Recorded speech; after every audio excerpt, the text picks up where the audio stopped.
la cour commune si vous venez de nous rejoindre. Alors, en tant que jeune fille africaine, on nous éduque à être femme, à être mère, à être épouse. Mais alors, est-ce que toutes les femmes font toutes les préparations possibles avant d'aller vers le mariage? Point d'interrogation. Quelle est donc cette préparation qu'il faut faire avant d'y aller? Nous allons en discuter ce matin avec nos invités. Et justement, vous pouvez participer, n'oubliez pas, en nous appelant sur le 98 80 93 111, le 98 80 93 111, ou encore en nous envoyant un message via donc WhatsApp sur le 55 01 82 91, sur le 55 plutôt 01 82 91. C'est bien cela. Sur le plateau, installé donc Madame Edwige Kakpo. Bonjour. Comment est-ce que vous allez? Je vais très bien. Alors, vous allez parler un peu plus fort pour que nous puissions, ou plutôt les téléspectateurs puissent mieux vous recevoir. Okay. Merci d'être avec nous ce matin. Vous êtes commerçante. Oui. En dehors de vous, également déjà installé, Monsieur Eloge Bidi. Bonjour. Bonjour, madame. Comment est-ce que vous allez ce matin? Ça va très bien. Vous êtes juriste en matière de droit. Vous allez nous dire également tout ce qu'il y a à savoir dans la préparation au mariage. Hippolyte Koutojo, bonjour. Bonjour, madame. Comment vous allez ce matin? Très bien. Et vous, vous êtes pasteur. Oui. Alors, beaucoup donc de choses à connaître dans la Bible. Justement. Avant d'épouser quelqu'un, tout simplement, Diane Oniodje, bonjour. Bonjour, Brunelade aussi. Bonjour à tous. Vous allez bien? Je vais bien, merci. Alors, moi, je voudrais quand même vous demander, c'est vrai que vous êtes homme, mais parfois, ce sont les femmes qui s'imaginent beaucoup de choses, même en étant petite. Est-ce que vous vous êtes déjà fait le film de votre vie en étant petite? Madame Kakpo. Merci, madame. Ça, c'est quelque chose qui est naturel. Parce qu'en tant que fille, à jeune âge, on commence par faire des rêves déjà, savoir comment je serai demain, qu'est-ce que j'aime, qu'est-ce que je n'aime pas, quel genre d'homme épouser, avec quel genre d'homme sortir. On a déjà ces rêves dans la tête, ce qui est naturel en tant que fille ou bien en tant que jeune homme. Est-ce que tout s'est passé comme vous l'aviez imaginé, surtout en matière d'homme? En matière d'homme, tout ne s'est pas passé comme je l'ai imaginé parce que après tout, Dieu est au-dessus de toutes choses. Et c'est lui qui sait ce qui est bon pour moi et il le fait pour moi. Mais quand Dieu te fait quelque chose, il ne fait jamais ce qui est mal parce qu'il a un père qui sait donner de bonnes choses à ses enfants. Diane, je finis d'abord avec les femmes avant de m'intéresser aux hommes. Je rejoins madame qui disait que quand on est jeune fille, on pense tout le temps. Déjà, on pense à quel type d'homme on doit avoir dans sa vie, combien d'enfants, on programme tout. Et même quand on s'assoit, on commence par réfléchir combien d'enfants je vais avoir à la longue, quel boulot je vais faire, beaucoup de questions. Surtout par rapport au mariage déjà, combien d'années je vais vivre avec l'homme, à quel âge je vais me marier, voilà, à quel âge vais-je me marier et est-ce que l'homme aura telle qualité, les qualités que moi, en tant que femme, je recherche peut-être. Tout peut changer, ça ne va du tout pas comme on l'a souhaité, comme on a pensé, parce qu'on était toute petite, tout jeune, et on ne sait vraiment pas quel est le plan de Dieu pour nous. Donc ça ne va jamais comme on l'a pensé. Alors, je lui dis, moi je voudrais un peu plus de détails cette fois-ci. Quel film vous aviez fait? Merci beaucoup pour la question.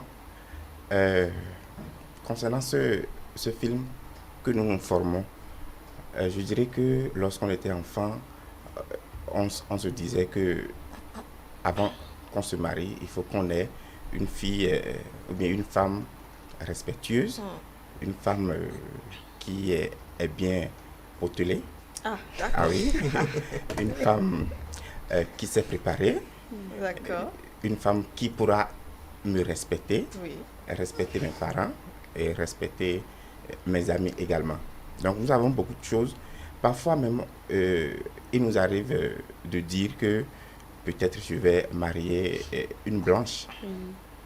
Ah oui, et ne plus vivre ici. Voilà, et ne plus vivre ici, et vivre les réalités sous d'autres cieux. Oui. Donc nous avons beaucoup de des choses préétablies qui sont inculquées dans notre tête.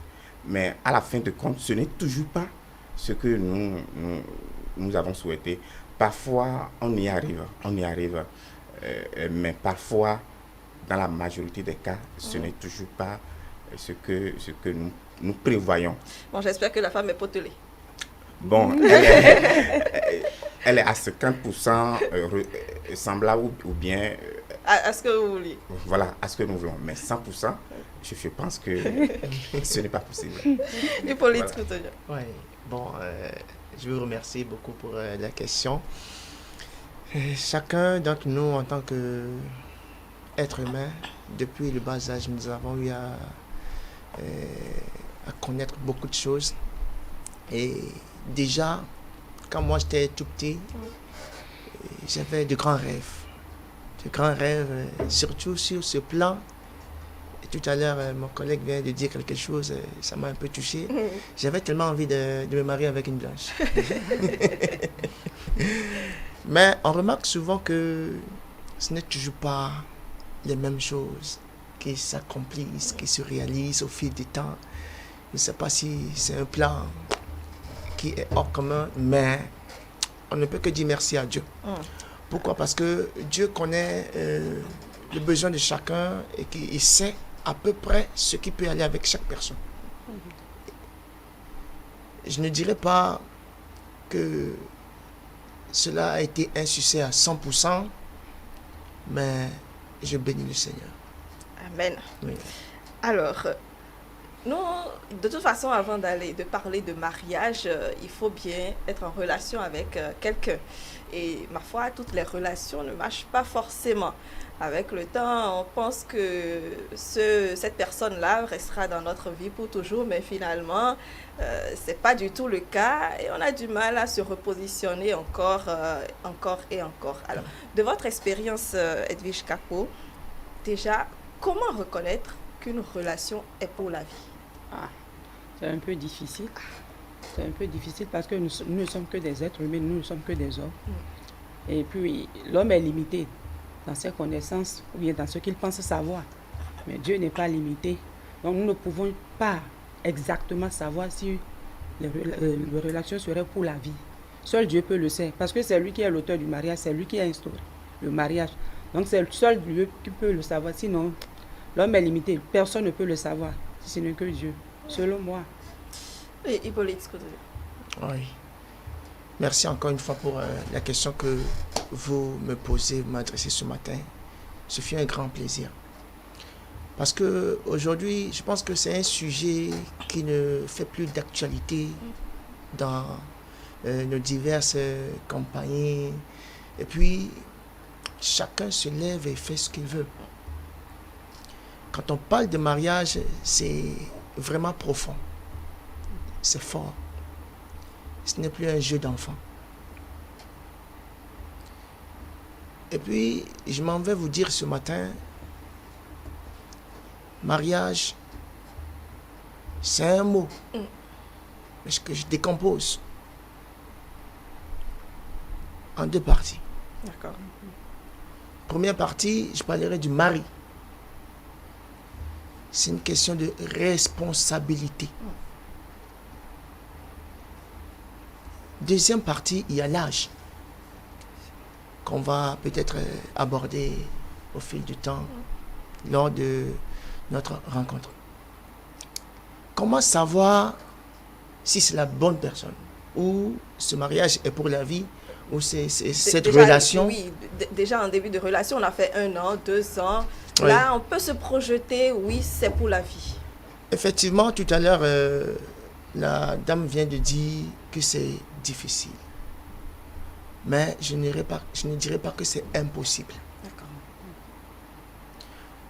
Tout à l'heure, vous nous avez posé certaines questions. Chacun de nous a donné sa réponse. Ok, quand j'étais petit, moi je voulais telle chose. Et mon collègue vient de dire que lui, il voulait une femme potelée, qui est bien en forme. Ça fait partie des critères. Absolument. Des critères pour faire un bon choix. Alors, l'une des premières choses que je pense qu'on peut noter ou à laquelle on doit faire attention, c'est d'abord une vie, d'imaginer, au fait, une relation intellectuelle. Une relation intellectuelle entre les deux partenaires. Qu'est-ce que je mets dans relation intellectuelle? Oui. Les deux partenaires doivent avoir un même but. Pas le même niveau intellectuel, mais sur le plan, comment on appelle, sociologue, sur le plan de la sociologie. Voilà. Oui. Et ils doivent avoir les mêmes pensées. Vous comprenez? Ce qui plaît à l'homme doit plaire à la femme. Ce qui plaît à la femme doit plaire aussi à l'homme. C'est qu'ils doivent avoir dans leur vie journalière des choses auxquelles ils doivent s'intéresser. Deux personnes ne peuvent pas rester ensemble, ou on ne peut pas continuer une relation ou juste parce que l'homme a abordé un sujet, la femme ne s'y intéresse pas. La femme aborde un sujet, l'homme ne s'y intéresse pas. Donc, dans la vie des deux, il n'y a pas d'intérêt. Ils n'ont aucun lien. Rien ne relie, afin qu'ils puissent continuer dans cette relation pour aboutir peut-être au mariage. De là, il est très important que nous ne nommions pas ce point qui est l'intérêt de chacun dans la vie de l'un et de l'autre. C'est sur ce premier point que je m'en vais m'arrêter un peu. Et... Alors, en dehors de Saint-Intérêt, Diane, il y a quand même un ressenti, quelque chose qui nous dit dans la tête, oui, ça y est, oui, c'est bon. Lorsqu'on se sent attiré, amoureux, on se sent attiré par l'autre, on est amoureux tout de suite, on se pose la question de savoir est-ce que c'est le bon? Est-ce que c'est la bonne personne qu'on a avec nous? Est-ce que ça va aboutir? Est-ce que ça va perdurer? Je pense que la réponse tout de suite, on ne l'a pas. Dit que ça doit perdurer ou c'est avec lui, je vais rester tout le temps, toute ma vie. Le pasteur a dit qu'il ne peut pas dire c'est impossible. Pour moi, c'est impossible. Je ne peux vraiment pas dire qu'un être humain dise qu'il y a une possibilité de dire que telle personne, tel partenaire, c'est avec lui, je vais rester toute ma vie. C'est impossible. On ne peut pas penser à ça. Et à quel moment on le sait? À quel moment on le sait? Est-ce qu'on le sait? On pense, on espère. On a l'espoir, on espère que ce soit la même personne qui reste avec nous jusqu'à la fin de notre vie sur Terre. Mais on ne sait pas, on n'est pas sûr, on n'est pas certain que voilà, tel homme ou telle femme, c'est avec elle ou avec lui, je vais rester tout le temps. Parce que c'est Dieu qui nous a peut-être mis, c'est Dieu qui nous a mis ensemble. Donc c'est Dieu seul qui détient ce pouvoir-là. Vous pouvez peut-être savoir que ces personnes, ces deux êtres vont rester tout le temps. Parce que vous dites peut-être, on va rester tout le temps ensemble. Et il y a peut-être, vous vous réveillez un jour, il y a des malentendus. C'est sûr, il y a des malentendus, des malcompréhensions dans le couple, mais il y a des situations où on n'arrive pas tout de suite à se comprendre. Et parfois même, on exige que chacun parte de son côté, à y réfléchir, peut-être pourquoi pas, et de revenir. Et des gens se partent comme ça, ils ne reviennent plus. Et c'est comme ça, il y a divorce et on commence pas à penser à, on va passer au divorce et on va plus vivre ensemble. Ce n'est pas forcément qu'en voulant se mettre ensemble, ils se sont pas entendus sur ça. Ils savaient pas qu'il y aurait de situation. Mais c'est venu comme ça. Ce n'est pas un choix personnel, ce n'est pas une volonté. C'est venu comme ça. Donc, un être humain qui va peut-être détenir ou savoir que à un certain moment avec cet être, je peux ne pas vivre longtemps ou je vais faire 5 ans et puis c'est fini, ça va pas marcher. Encore qu'il y a des personnes, j'ai connu des personnes comme ça où elles disent, c'est une dame qui disait que elle autre avec tel homme c'est 3 ans. Elle fait trop avec un homme, c'est 3 ans, pas plus. Mais elle a connu un homme où après 3 ans, 4 ans, elle n'a même pas encore pensé quitter. Mais qu'est-ce qui l'a poussé? Qu'est-ce qui a changé elle-même? Elle ne sait plus. Donc, c'est dire que un être humain qui peut dire aujourd'hui que rester avec tel homme ou tel partenaire jusqu'à la fin de ma vie, c'est impossible. Alors, bon, les avis sont carrément divergents. Un instant, monsieur Couteau-Dior. Alors, Eloge Bidi, finalement, est-ce que ce n'est pas parce qu'on sait qu'on se dit oui, je me marie? Parce que quand on dit je me marie, c'est pour la vie finalement. Justement. C'est justement ça. Ouais. Tout à fait. Je vous remercie une fois encore pour la question. Mais d'abord, il faut savoir que nous avons l'habitude de dire que l'amour rend aveugle. Mais il n'est toujours pas facile d'avoir une idée objective sur la personne avec qui nous voulons partager notre vie. Mais techniquement, je pourrais dire qu'il y a certains critères sur lesquels nous pouvons nous baser, en dehors de ce que le pasteur vient de dire. Et ces critères vous permettent de savoir que cette relation, vraiment, elle est pour la vie. Vous devez savoir que vous n'avez pas besoin, lorsque vous êtes dans une relation, vous n'avez pas besoin de vous faire belle ou de vous faire beau à votre partenaire.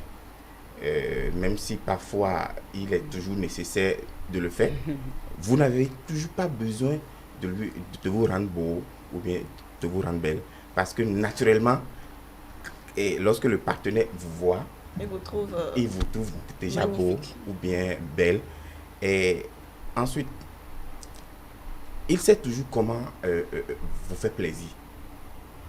Si dans une relation, votre partenaire a tendance à vous faire plaisir, à vous dire des mots doux, à vous parler de certaines choses, à vous parler de sa famille, à vous dire des choses que vous-même, vous n'imaginez pas, vous devez savoir que cette relation, elle tend vers une relation possible.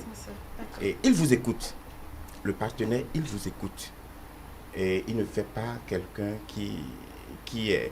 Voilà, quand vous lui parlez, bon, c'est bon, hein, j'ai écouté, j'ai entendu. Et après, il les range dans le tiroir. Mais il vous écoute. Il s'entend bien avec votre ami, avec vos amis. Il s'entend bien avec votre parent, et, votre papa, votre maman, ou même tous vos frères et sœurs, bon, je dirais toute la famille. Parce que quelqu'un qui s'attache à vous, il s'attache également avec tout ce que vous avez. Tout ce que vous avez de mauvais, tout ce que vous avez de bon. Et bon, pour finir, je dirais qu'il est votre soutien. Il est votre soutien. Quel genre de soutien? Il est votre soutien numéro 1. Parce que si une relation doit durer dans le temps et que si vous voulez avoir cette certitude, vous devez savoir que votre partenaire doit être votre numéro 1. S'il ne l'est pas, il vous soutient dans certaines choses, il vous dit certaines choses, il aime vos amis, il collabore bien avec vos parents et toutes vos préoccupations, bon, quand je dis tout, ce n'est pas tout, hein. Ça peut être la majorité. Il vous soutient sur tous les plans et partout où il va, il ne vous déshonore pas. Là, vous saurez que cette relation dans laquelle vous êtes en train d'évoluer est pour la vie. Donc, voilà un peu ce que je peux dire par rapport à cette... Pasteur, vous voulez réagir? Ok, merci beaucoup. Vous savez, tout à l'heure, j'ai encore entendu ma soeur qui venait de dire quelque chose de très pertinent. On ne dit jamais, jamais. Comme on le dit souvent. Mais il y a une possibilité. Mon collègue vient de dire encore quelque chose de très, très important. Vous savez, l'homme a ses critères. La femme aussi en possède. Oui.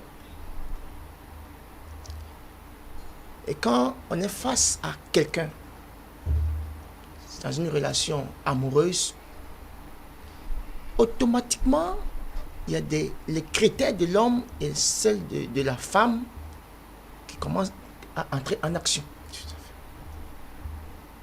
Je veux telle personne, tel homme de telle taille, avec tel comportement. Alors, si la femme est face à de telles personnes, nous devons savoir qu'il y a possibilité. Nous ne sommes pas Dieu pour définir les jours restants d'un être humain sur la terre. Ça, je ne veux pas parler de ça. Mais ce que je veux vous faire comprendre, c'est possible de connaître que cette relation est pour la vie. Possible encore de connaître que cette relation n'est pas pour la vie. Et s'il faut continuer, ça dépend de l'homme, ça dépend de la femme. Tout à l'heure, il vient de souligner un point qui est important, je dirais. Il faut que l'un se soucie de l'autre. Oui. Vous ne pouvez pas me dire que vous êtes dans une relation avec un homme ou avec une femme où l'homme ne se soucie pas de la femme ne se soucie pas de l'homme. Mais si vous continuez de telles relations, vous l'aurez voulu vous-même. Parce que tout se prépare.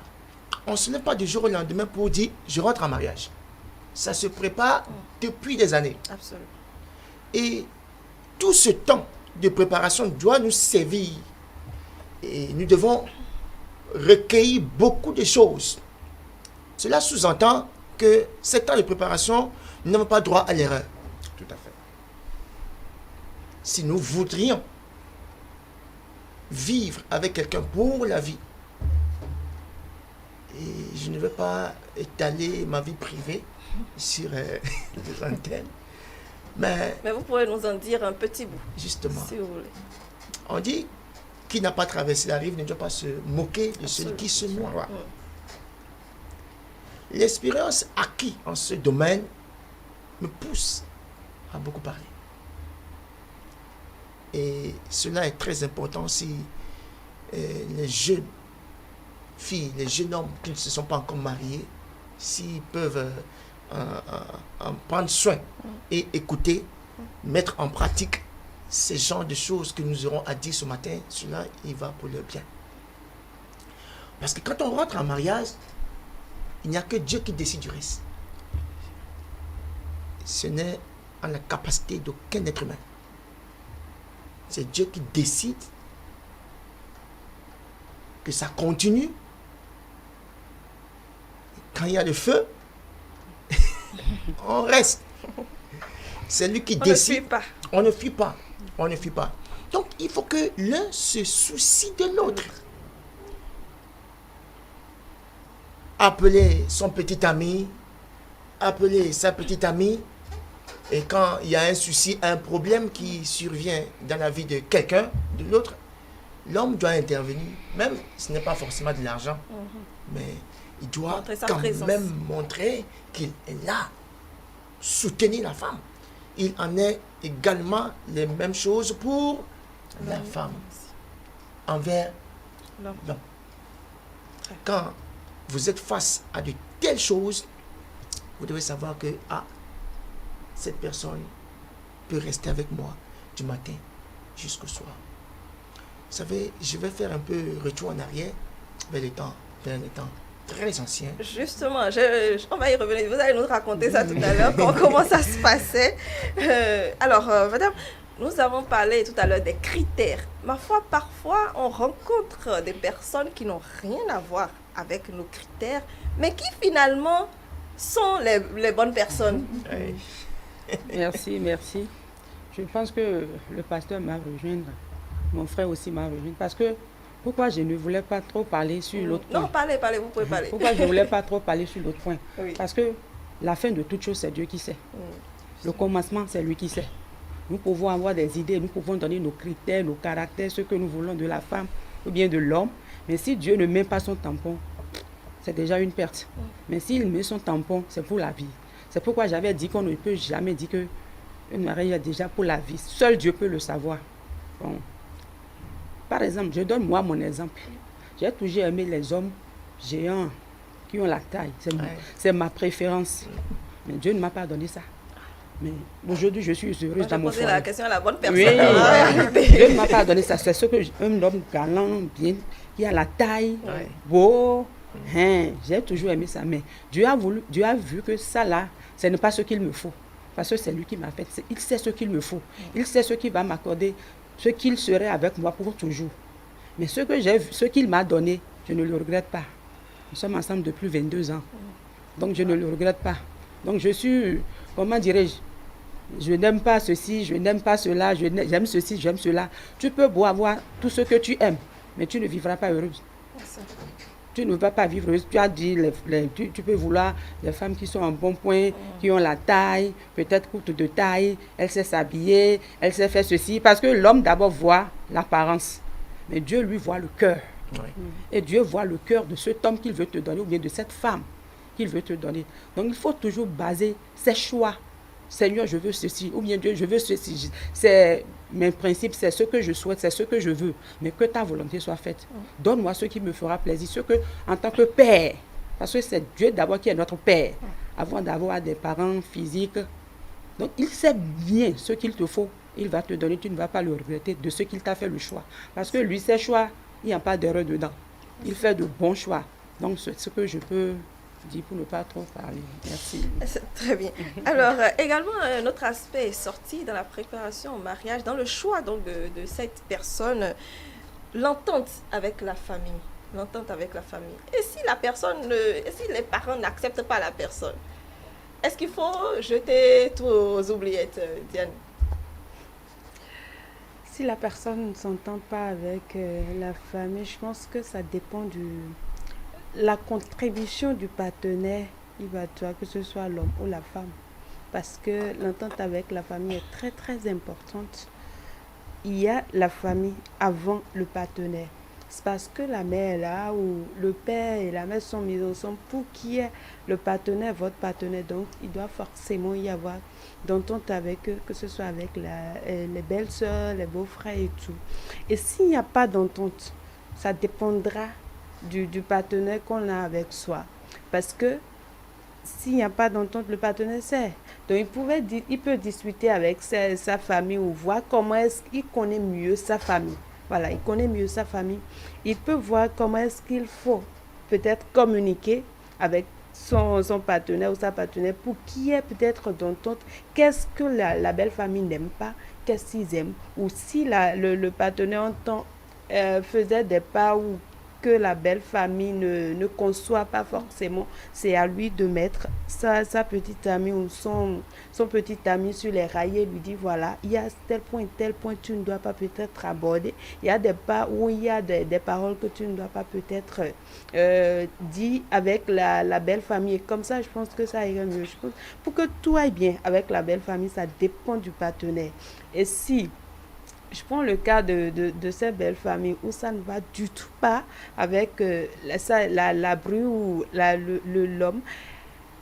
Tout de suite, quand la femme parle, je pense que c'est souvent la belle-mère. On a souvent des problèmes avec les belles-mères. Avec les belles-mères. Et on dit, ma belle-mère n'est pas bonne, elle est ci, elle est ça.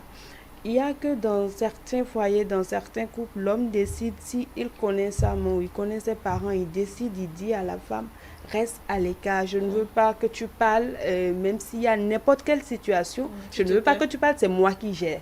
L'homme devient responsable et il gère ces cas-là. Et comme ça, la femme est tranquille, il n'y a pas de situation, même quand il n'y a pas d'entente, la femme est tranquille. Et la femme respecte la parole de son homme. Même s'il y a n'importe quelle situation, c'est l'homme qui gère. Mais l'idéal, ce qu'on souhaite, c'est qu'on s'entende avec la belle famille. Ce n'est toujours pas vérifié.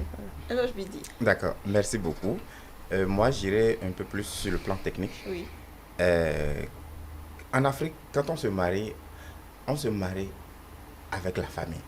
C'est tout un monde qui est derrière, que ce soit l'homme. Auquel vous ne pouvez pas échapper. Voilà, tout à fait. Auquel vous ne pouvez pas échapper. Parce que quand tu maries une personne, tu as des ramifications. La tante, souvent nous disons tante marche longue, marche courte. si à l'étape où vous êtes, que la belle famille n'aime pas la femme ou n'aime pas l'homme, je disais tout à l'heure que je serais technique. Asseyez-vous et demandez à votre partenaire qu'est-ce que ta famille n'aime pas chez moi. Qu'est-ce qu'il préférerait que je fasse? Qu'est-ce que... Et là, si vous arrivez à vous poser ces questions, et c'est au partenaire de repartir, ou bien si le partenaire ne sait pas de quoi est-ce qu'il s'agit, il va en famille, parce que nous sommes des êtres humains. Et nous avons l'intelligence. Parfois, nous comprendrons. Nous allons nous comprendre. Parfois, il y a ces coups de bec, mais partez en famille et demandez à votre famille qu'est-ce que vous n'aimez pas chez mon conjoint, qu'est-ce que vous n'aimez pas chez ma conjointe. Et ils vont vous énumérer ces choses. Parce que vous ne pouvez pas détester quelqu'un sans motif. C'est ça. Donc, ils vous diront, cette fille-là, parfois, la manière dont elle se comporte, elle est trop expressive, elle est trop impulsive, peut-être elle parle trop, et bon, peut-être elle dit des choses qui n'honorent pas notre famille. Et là, vous allez repartir, vous entendez avec votre conjoint, et vous essayez de tailler ces critères, de corriger ces critères. Si, en les corrigeant, la famille ne vous considère toujours pas, là, vous savez, en Afrique, nous sommes beaucoup plus spirituels.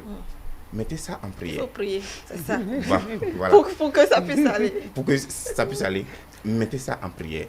Et je pense qu'avec la prière, tout est possible. Donc, je dirais que nous devons revoir les bases, connaître ce qui fait que les gens ne m'aiment pas. Parce que si tu sais la raison pour laquelle les gens ne t'aiment pas, tu peux peut-être changer. Tu vas changer. Peut-être agir dessus. Voilà, te corriger. Mais si toi-même tu ne veux pas te corriger, on dit souvent, seuls les imbéciles ne changent pas. Donc tu dois faire un forcing sur toi-même et tailler ce qu'il y a à tailler, modeler ce qu'il y a à modeler. Et voilà, je pense que le tout est joué. Est joué, Oui. très bien. Hippolyte Coutodio. Alors, vous vouliez nous parler de ces moments-là, avant, revenir un peu dans le passé, comment est-ce que ça se faisait, cette préparation et autres. Mais avant de vous donner la parole tout à l'heure, Madame Edwige Kakbo, pour l'entente dans la famille et autres, bien souvent, c'est en dehors des comportements, oui, c'est vrai que le jeune homme ou bien la jeune fille a et qui n'est pas du tout accepté par la belle famille. Il y a également le volet, disons, région, l'origine, qui fait parfois barrage à cette union-là. Merci pour la question. C'est l'homme qui doit aider sa femme, dans sa belle famille, dans sa famille, pour que la femme soit acceptée. De l'autre côté aussi, c'est la femme aussi qui doit aider son homme pour que l'homme soit accepté. Parce que quel qu'en soit ce que la femme va faire, parce que souvent, des fois on dit tu es de Ouida, tu es d'Abomey, tu es Minant, les Minants sont des prostituées, les Minants sont des femmes qui ne restent pas au foyer, les Ouida, c'est des désordres. Ce n'est pas vrai. C'est ce que la personne a aimé, c'est ce qu'il vous a présenté. Acceptez-le. Prenez ça avec lui, prenez ça avec elle et soutenez-le, c'est tout. Parce que quel qu'en soit l'ethnie de la femme ou bien de l'homme, ce n'est pas ça qui fera le foyer. C'est le comportement, c'est l'éducation, c'est, comment dirais-je, rendre ton fils heureux ou bien rendre ta fille heureuse. C'est ce qui est essentiel, quoi. Donc, il ne faut pas souvent se baser sur, comment dirais-je, l'ethnie pour détruire un foyer ou bien pour détruire une relation. Ah, c'est Ouida, ah, c'est Mina. Non, l'homme a, surtout côté de l'homme. Pour la femme, il n'y a pas de problème. Mais l'homme, il doit être la sécurité de sa femme, dans sa famille, pour mettre sa femme à l'aise. S'il sait déjà que ses parents n'aiment pas les gens du Ouida, alors que lui, il a aimé les gens du Ouida, c'est à lui de savoir conduire la femme. Quand il faut rentrer dans la famille, quand il ne faut pas rentrer, la femme ne peut pas tout le temps aller dans la famille parce que quel qu'en soit ce qu'elle fera là, on va toujours trouver quelque chose à lui reprocher. Mais si elle ne va pas souvent, il y a des manifestations qui sont nécessaires et que tu dois amener ta femme. Mais il y a d'autres qui ne sont pas nécessaires. Donc évite à la femme de se présenter toujours parce qu'on va la surveiller. Comme du lait sur le feu. On va la surveiller à chaque instant. Tout pas qu'elle fait, tout regard qu'elle va faire, on va la surveiller. Donc il faut beaucoup aider sa femme à se sentir à l'aise dans sa belle famille. Très bien. Alors, Monsieur Koutoudjo, nous revenons donc à cette manière de faire ancestrale. Vous vouliez nous parler de quelque chose il y a quelques minutes. Merci beaucoup pour la parole que vous me donnez encore. Vous savez, il faut que la famille soit impliquée dans les choix Du conjoint. du conjoint. N'oubliez pas que après tout, l'homme ou la femme qui entre dans un foyer ne marie uniquement pas l'homme, mais la famille. Au temps très ancien, c'est la famille qui va faire le choix à leur enfant pour dire bon, telle personne peut aller avec toi. On l'a observé. Vous savez, dans sa famille. quand on s'assied et puis on fait des récapitulatifs de notre vie ou de la relation dans laquelle nous sommes, nous voyons toujours qu'il y a des défauts.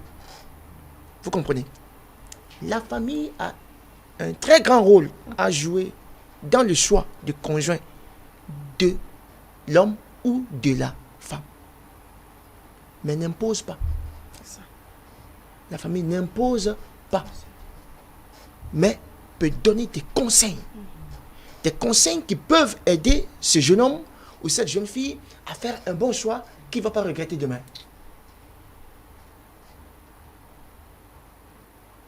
Je peux aimer une femme, la présenter à ma famille. Ils vont accepter. Ils vont accepter. Parce que l'amour, là, rien ne s'oppose à l'amour. Rien ne s'oppose à l'amour. Il n'y a rien qui peut empêcher l'amour d'agir, de faire quelque chose. Rien. C'est les dégâts constatés au fil du temps qui créent peut-être de la haine envers ce conjoint ou cette conjointe. Et puis, il y a séparation. Sinon, dans les premiers rendez-vous que nous avons avec une femme ou un jeune homme, quand on dit on aime, c'est qu'on aime. Donc, à l'instant T, la famille ne peut pas s'opposer. Mais moi, ce que j'aurais dit, ou le conseil que j'aurais donné, c'est que les parents puissent appeler leurs enfants secrètement ou dans leur chambre au petit matin, leur donner des conseils. Des conseils. Moi, je connais un homme de Dieu et ça fait 2 ans. Un jour, il était venu chez moi. Il m'a dit que son père, il connaît tous les gens de femmes. Ah bon? Comment cela se fait? Merci beaucoup. Moi, je n'ai jamais eu cette expérience. Donc, Très bien. il disait que Un instant, Monsieur Koutoudjo, nous aurons la suite tout à l'heure. Nous avons Monsieur Marius Kendjiani, si je ne me trompe pas. Bonjour.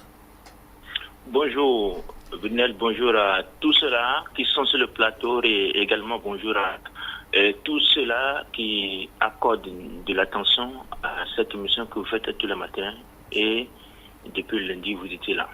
Merci beaucoup, c'est très gentil à vous. Nous parlons de la préparation au mariage et notre mot du jour, c'est bien l'union. Vous nous en parlez? Merci beaucoup à vous. Bonjour à nouveau. Le mot union s'écrit U-N-I-O-N et c'est un nom féminin. En sens premier, l'union désigne une relation existant entre deux ou plusieurs choses, deux ou plusieurs personnes qui forment un ensemble. Le plan de l'union de l'âme et du corps, l'union de l'homme et de la femme dans le mariage. Et comme synonyme, on a alliance, association, combinaison, conjugaison.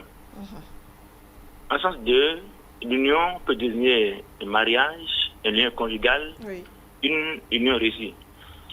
Et le sens du mot union, conformité de sentiments, de pensée, de comportement entre des personnes ou des groupes. Union doit régner entre nous, par exemple. Synonyme ici, communion, entente, fraternité, harmonie, unisson. Et comme antonyme, on a désaccord, désunion, discorde, dissension, mésentente, opposition aux usanis. Le mot union peut aussi être l'action de réunir, de rassembler, d'associer des éléments jusqu'alors séparés. Oui. L'union de plusieurs atomes en chimie.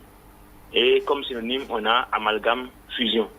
Et ici, comme contraire, on peut avoir désagrégation, disjonction, dislocation, division et séparation.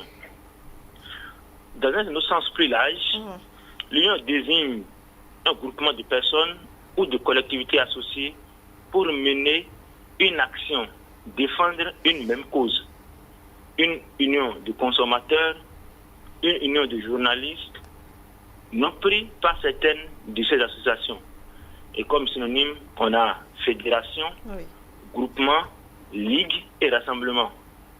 Un dernier sens qu'on peut donner au mot union, c'est la relation qui existe entre deux ou plusieurs personnes ou choses considérées comme format un tout, union étroite.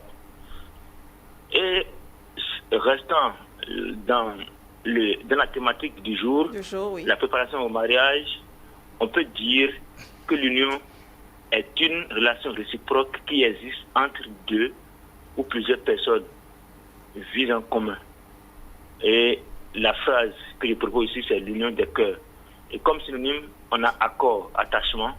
Et comme antonyme, on a écartement, désaccord, désagrégation, discorde et dislocation. Très bien. La pensée du jour qui m'a plu aujourd'hui, je demande excuse à tous les hommes qui vous écoutent, également à toutes les femmes qui vous écoutent. La pensée vient du poète et dramaturge et écrivain français Alfred de Musset. Il dit, je cite, « Tous les hommes sont menteurs, inconstants, faux, bavards, hypocrites, orgueilleux et lâches, méprisables et sensuels. Toutes les femmes sont perfides, artificieuses, vaniteuses, curieuses et dépravées. Le monde n'est qu'un égo sans fond où les phoques les plus informes rampent et se tordent sur des montagnes de fang. Mais s'il y a au monde une chose sainte et sublime, c'est l'union de deux de ces êtres si imparfaits et si affreux. Je reprends. Absolument. Tous les hommes sont menteurs, inconstants, faux, bavards, hypocrites, orgueilleux et lâches, méprisables et sensuels. Toutes les femmes sont perfides, artificieuses, vaniteuses, curieuses et dépravées. Le monde n'est qu'un égo sans fond où les phoques les plus informes rampent et se torturent des montagnes de fang. Mais s'il y a au monde une chose sainte et sublime, c'est l'union de deux de ces êtres si imparfaits et si affreux. C'est de Alfred de Musset. En tout cas, une pensée très très profonde quand on voit la description qu'il fait de l'homme et de la femme et qui finalement dans l'union sont magnifiques, sublimes. Il a peut-être parfaitement raison. Merci. Et pour intervenir un peu dans votre débat, absolument. Je suis bien le technicien, je suis bien le spirituel et je suis bien la commerçante. Je suis également les journalistes. Vous savez, tout au monde, c'est Dieu qui connaît le début et la fin. Nous, on peut avoir la pensée, nous, on peut prétendre avoir fait le bon choix. Mais si nous n'avons pas la bénédiction divine, ça ne marchera pas. Aussi, on parle de préparation au mariage. Encore Il faut que le Créateur, le Tout-Puissant, nous guide.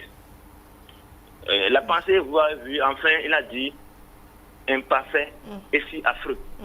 Ça voudrait dire que, quels que soient nos critères, quelles que soient nos connaissances de l'amour, de l'union, de tout, on ne peut jamais aller dans le cœur de l'autre ou de l'autre pour pouvoir dire justement que celui-ci ou celle-ci pourront ou pourraient rester dans le même bateau jusqu'en fin. Les gens ont fait 25 ans de mariage et se sont séparés. Les gens ont fait 50 ans de mariage et sont restés ensemble. Les gens ont fait 2 ans de mariage, sont séparés, les gens ont fait 3 ans. Juste ce que nous allons demander, que le Tout-Puissant Dieu, à chaque fois que nous faisons nos choix, nous aide à nous conduire à bon port. Merci, excellente journée à vous et belle fin de semaine à chacun de vous et également à vos auditeurs. Merci beaucoup, Marius Kenji. Je rappelle que vous êtes le directeur de la radio ILEMA. Je vous souhaite une excellente journée également en notre compagnie. Alors, Hippolyte Coutoyo. Oui. Vous étiez en train de nous parler de la femme, de la préparation, donc dans la famille avant, pas aujourd'hui. Avant, je disais tantôt que c'est les parents qui décident, qui vont chercher une jeune fille ou leur jeune homme, afin que ces deux puissent rester ensemble. En ce moment, l'homme n'a plus le choix que d'accepter. Cela peut entraîner autre chose après, mais à l'instant, les parents décident du choix de leur enfant. C'est peut-être pour les aider, parce qu'il est difficile de choisir. Il est très difficile pour un homme. Moi, j'ai eu ce problème. Il est très difficile de faire un bon choix. Il n'y a jamais eu un choix qui soit de bon, mais il est très, très difficile quand même. Donc, vu cet aspect, nous ne devons pas laisser la famille de côté. Les parents de côté, qui doivent prodiguer chaque fois des conseils à leurs enfants, leur situer par rapport à leur marche et à leur vie, comment est-ce qu'il faut faire, ou bien quel type de femme avec qui tu peux être pour que tu sois bon, ou pour que tout aille bien pour toi. Parce qu'il y a certaines personnes qui ne sont pas conçues pour rester ensemble. Vous comprenez? Et quand nous rentrons un peu dans les Écritures, nous remarquons que Dieu a créé tout, mais il a seulement créé un homme qu'il a placé au milieu du jardin pour qu'il cultive le jardin. À un moment donné, Dieu a fait passer tous les animaux devant cet homme pour lui dire « nomme-les ». Ce qu'il a réellement fait. Mais il a remarqué que ces animaux qui passaient venaient toujours un mâle et une femelle. Donc, un instinct est né en lui, mais il s'est posé la question de savoir pourquoi il s'est retrouvé tout seul. Dieu, voyant son cœur, l'a envoyé un profond sommeil, et de ce profond sommeil, il a sorti une femme. Il a créé une femme pour le placer à côté de lui. Mais la remarque que nous avons faite est que quand l'homme s'est réveillé, a vu la femme à côté de lui, automatiquement sa mentalité a changé. Et puis il nomme maintenant en disant qu'on t'appellera femme. Et parce que tu es os de mes os et chair de ma chair. Vous comprenez? Donc, il est très important que la famille intervienne. Et dans d'autres sens, je dirais que l'amour doit surmonter tout. L'amour doit surmonter tout. Il n'y a jamais eu d'homme parfait. Il n'y en aura jamais. Comme le dit tout à l'heure l'intervenant en ligne, il n'y aura jamais d'homme parfait. Tous les hommes sont menteurs. Effectivement, tous les hommes sont menteurs.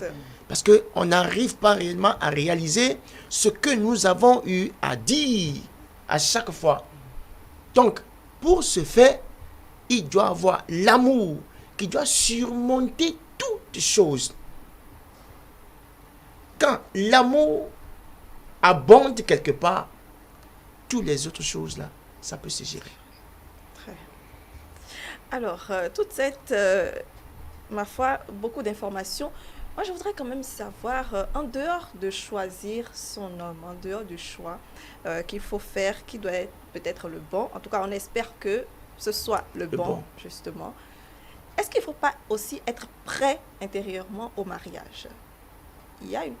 Intérieurement, je me dis non. Actuellement, non, je ne peux pas aller au mariage, je ne peux pas me marier pour l'instant. Mais à un moment donné, on se dit oui, je peux aller pour une vie de couple. Là, je me dis. D'accord. Mais une fois encore, merci. Et comment savoir que l'on est prêt pardon, au mariage? La première des choses, vous devez être autonome. Si vous n'êtes pas autonome, ne pensez pas que vous êtes prêt au mariage. Il est vrai, on peut dire qu'on perçoit habituellement un signe révélateur à l'intérieur, mais sur le plan physique, vous devez être prêt. Et vous êtes capable de décider vous-même. Vous êtes capable de prendre en charge quelqu'un. Vous êtes capable d'assumer vos responsabilités. Si vous voulez savoir si vous êtes réellement prêt pour le mariage, vous devez avoir des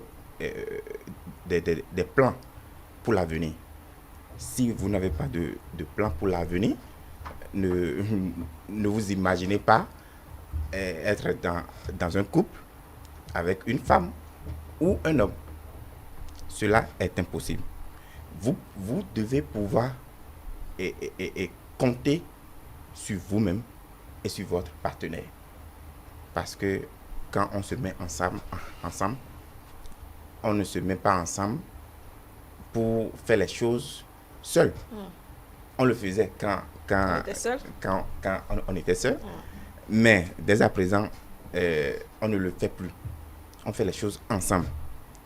Et vous n'avez pas besoin de faire semblant.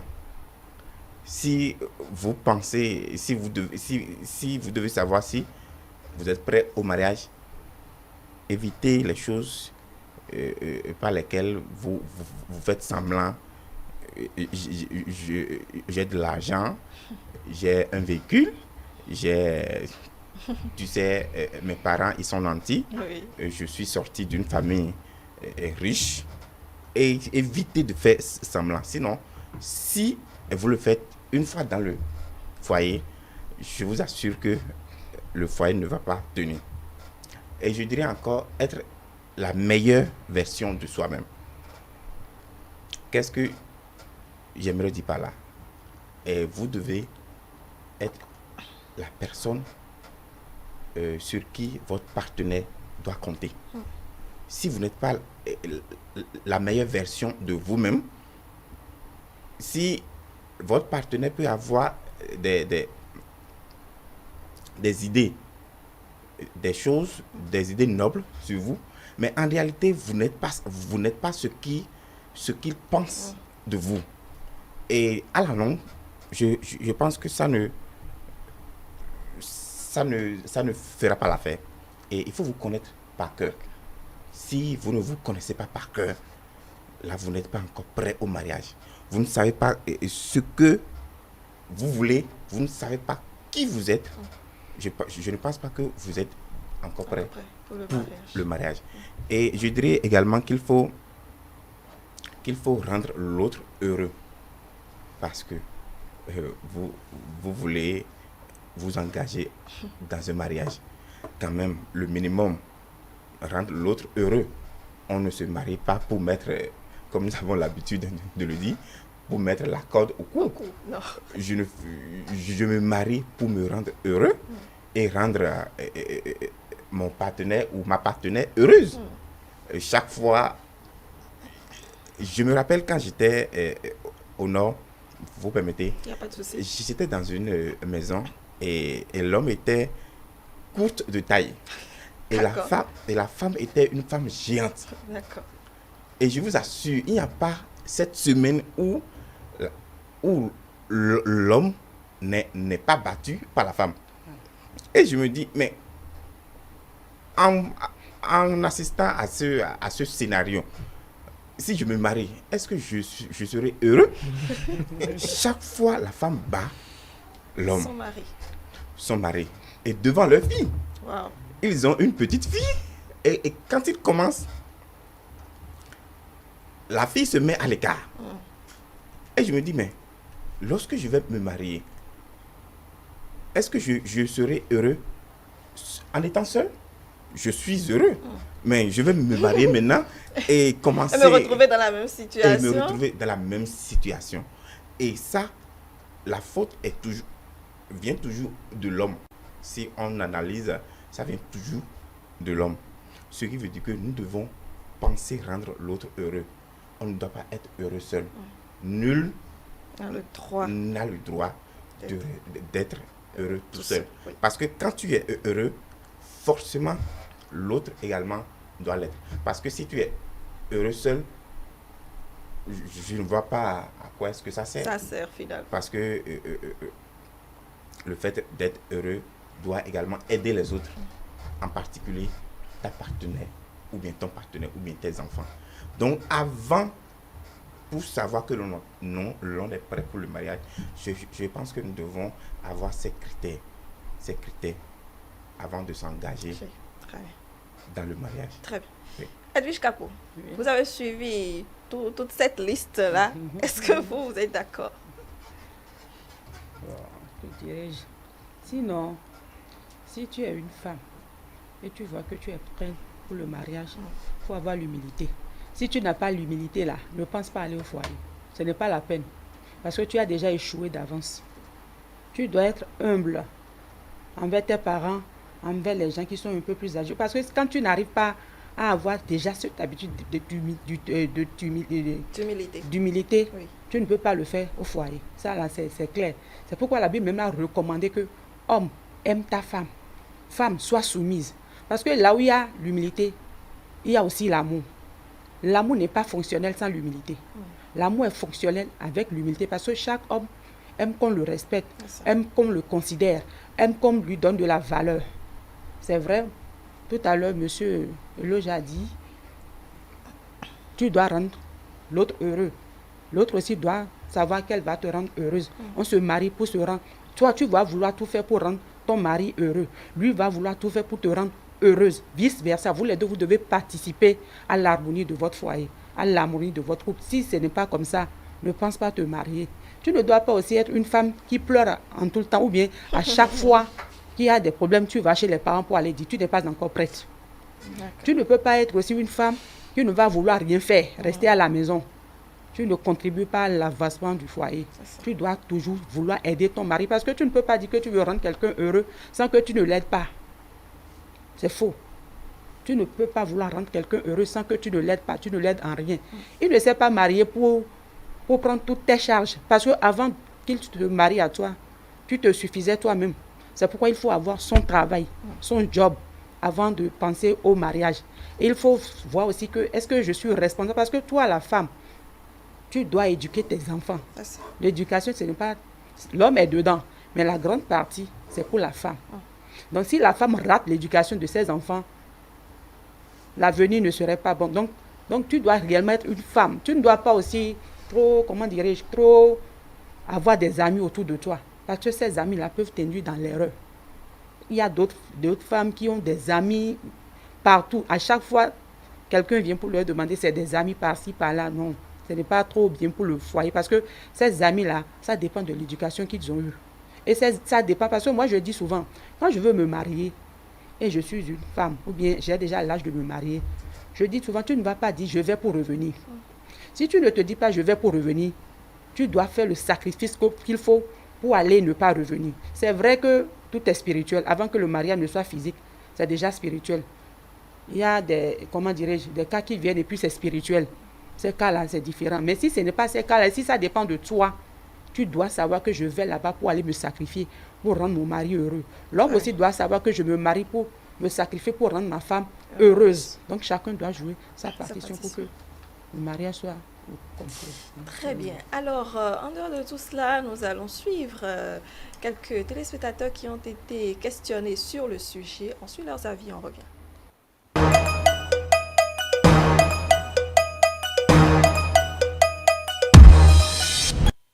pense que le premier principe pour se marier, c'est qu'il faut se référer à Dieu. Il faut se référer à Dieu. C'est ce qui est plus difficile, hein. Savoir ce que Dieu veut, c'est un peu difficile, mais c'est qu'il faut se référer à Dieu. Et arriver à savoir et à reconnaître le choix de Dieu pour soi. Et quand c'est le choix de Dieu, ça marche. Avant de s'engager dans un mariage d'abord, il faut d'abord connaître son partenaire. Puisque le mariage étant à vie, il faut se connaître d'abord, mieux connaître son partenaire et savoir qui elle est réellement. Quoi elle aime, comment se porter avec elle, connaître sa famille, régler les petits soucis avant de s'engager. Avant de d'épouser ma femme, j'ai connu les parents avec de la boisson et consort, ce qu'ils vous auront prescrit en famille. Tu les réalises et puis tu les leur apportes. Ça commence à partir de là. Et puis, de petites cérémonies se font en famille qui nécessitent ta présence absolue. Moi, je suis chrétien catholique. Avant que nous nous engagions dans un mariage, il y a d'abord une formation à suivre, c'est-à-dire la formation de vie de couple. Quand vous faites cette formation, avant d'aller au mariage proprement dans l'église, il faut d'abord faire le mariage d'abord civil et le mariage traditionnel. Vous faites ces étapes, il y a la publication de ban pour voir si vous n'avez pas d'autres engagements ailleurs avant de vous engager ici. Donc on fait tout ça là et les préparatifs personnels. D'abord, il y a le lieu de la connaissance entre la famille du garçon et la famille de la femme. Après ça, c'est la dot. Après la dot, on amène les effets pour la femme. Là, on cherche le jour entre les deux familles. Ils vont trouver le temps du mariage. Le mariage se prépare tout d'abord par le consentement de la fille et toi. Ça part à partir de là. Et puis, quand vous êtes bien frottés, la fille vous dira d'aller connaître les parents. Il faut d'abord faire une formation de vie de couple. Là, on vous prépare d'abord à vivre ensemble. On vous prépare d'abord à mieux se connaître, à faire face aux réalités du couple et aux problèmes de la vie réelle du mariage. Donc cette formation nous aide après à mieux se comporter, à savoir faire face à tous les problèmes du couple. Et dans la famille, c'est que d'abord, c'est le lien qui est entre la femme et moi qui nous permet d'aller voir la famille. La famille va nous demander, est-ce que tu connais le monsieur là? Si oui, est-ce que tu aimes le monsieur là? Si oui, donc selon nous, voici ce qu'on fait. On exige la connaissance des parents et puis la dot. Dans notre religion, la religion musulmane, normalement, dans les principes, l'homme et la femme, quand vous voyez, ce n'est pas... Il faut d'abord suivre la logique, ce que la religion demande. Parce que la religion demande à ce que il faut que vous fassiez d'abord les connaissances et le mariage avant de se connaître comme garçon et femme. Dans ma religion catholique, il faut que les deux parties soient de véritables chrétiens approfondis, pratiquants. Et puis, le baptême, communion, tout ça là, tout se réunit. Vous devez réunir, les deux parties doivent se réunir, toutes ces deux conditions-là, avant d'être admis par le prêtre qui va vous réunir. Moi, j'ai eu à prier. J'étais déjà chrétien. Avant donc de me marier. Donc, je sais déjà, à travers les enseignements que je reçois dans mon église et spécialement dans mon groupe de prière, qu'il faut s'abandonner à Dieu et toute la vie de l'homme doit être tournée vers Dieu pour son propre bonheur, le bonheur de l'homme même. Donc, moi, j'ai eu à prier pendant longtemps pour que Dieu me donne mon âme sœur. Ça dépend aussi des moyens. Si la personne a des moyens, il peut d'abord s'arranger au niveau de sa chambre. En tout cas, se préparer aussi pour la nourriture et tout. Parce que la femme ne doit pas venir et commencer par galérer. Donc, tout ça là, il doit s'approvisionner de ça avant de se lancer. Nous, la préparation, c'est beaucoup plus au niveau du cadre de l'église. C'est-à-dire tout ce que... Et actuellement, dans notre diocèse de Cotonou, il y a l'école de mariage. Il y a l'école de mariage qu'il faut faire nécessairement. Quand nous on se mariait, il n'y avait pas encore l'école de mariage, mais il y a un suivi régulier qui se faisait sur chaque paroisse, sur notre paroisse. Il y a un suivi et notre curé nous avait confié à notre vicaire et notre vicaire nous enseignait, mais en même temps nous avait confié à un couple aîné qui encadrait un certain nombre de jeunes gens qui vont vers le mariage. Donc il y a eu plusieurs types de préparation, Donc celle-là que je cite, ça fait et parmi tant d'autres préparations. Donc pour la famille, il n'y a pas eu de problème. On a fait la dot normalement. Après la dot, on est passé au civil et on est passé au religieux aussi. C'est l'amitié, une profonde amitié. Ce n'est pas une amitié 2 jours, 3 jours, non. Une amitié approfondie que vous auriez faite. Toi et la femme, et là et la femme. Pas question de 2 jours. Ça nécessite au moins des années. Hein. Aujourd'hui, j'ai fait déjà 7 ans de mariage. Enfin, je me suis mis en couple à partir du mariage religieux. Donc aujourd'hui, mon mariage religieux fait déjà plus de 7 ans. Et on a passé un peu plus de 2 ans d'amitié avant d'aller au mariage. Donc aujourd'hui, toutes ces 7 années passées ensemble, je découvre que c'était vraiment le choix de Dieu pour moi. Ouais, donc, et elle aussi, mon épouse, découvre de mieux en mieux qu'effectivement c'était le choix de Dieu pour elle. Donc je peux conclure que quand c'est le choix de Dieu, ça marche. Et puis on se conserve dans ce choix à travers la prière, à travers les bonnes manières. Donc et plaise à Dieu que nous voyons toujours ce choix à l'œuvre toute notre vie.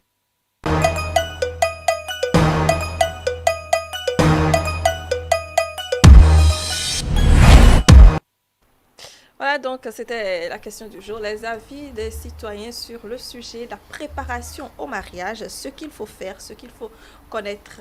Diane, qu'est-ce que vous retenez de tous les propos des intervenants? La discussion est allée dans tous les sens. Ce qui retient tout de suite mon attention, quelqu'un a parlé de moyens. Et quand vous avez posé la question de savoir comment est-ce qu'on sait qu'on est prêt à aller au mariage, je dirais généralement qu'on ne sait toujours pas si on est prêt. Quand je veux parler des hommes, l'homme conscient, je dirais l'homme conscient, dit que est-ce que je suis prêt à garder une femme chez moi? Est-ce que je suis prêt à amener l'enfant d'autrui, nourrir cette personne-là et qui est encore qu'on fasse des enfants? L'homme conscient réfléchit à cela et il dit tout le temps je ne suis pas encore prêt parce que je n'ai pas encore l'argent, je n'ai pas encore les moyens. Et tout le temps c'est des questions comme ça qu'il se pose parce que généralement ce que moi je constate quand on voit on pose des questions aux gens de savoir pourquoi est-ce que vous n'êtes pas encore marié. Il dit mais se marier ce n'est pas facile parce que j'apporte toute une charge et je suis seule, je peux manger tout ce que je veux quand je veux, même si j'ai 50 francs, même si j'ai 100 francs, ça dépend de mes moyens. Mais quand j'amène l'enfant d'autrui dans ma maison, c'est que je suis prêt à prendre l'enfant, la personne en charge. Et quand il y aura d'enfants, est-ce que je suis prêt à assumer et que leur avenir soit vraiment assuré? C'est des questions comme ça que les hommes conscients se posent. La femme, elle est appelée peut-être à se mettre avec quelqu'un. Donc, rares sont ces femmes-là qui se posent la question de savoir, parce que naturellement, la femme n'a pas de charge. C'est l'homme qui dépense plus dans le foyer. Donc, c'est l'homme qui se pose des questions. On n'est jamais prêt. Se dit, aujourd'hui, je suis prêt, voilà, je veux me marier.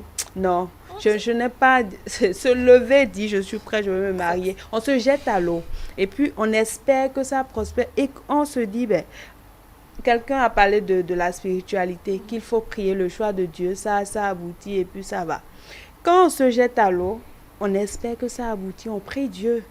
Et on met Dieu au centre de la relation, tout en espérant, mais on ne croit pas, on ne se lève pas pour dire, décider, je veux me marier, je suis prêt. Parfois même, on assiste à des situations où c'est les parents qui disent, mais tu es âgé, il va falloir que tu te trouves quelqu'un, où les parents commencent par peut-être inciter l'homme à aller au mariage, mais avec ton âge, tu n'as pas encore quelqu'un, je veux des petits-fils, je veux des petits-enfants.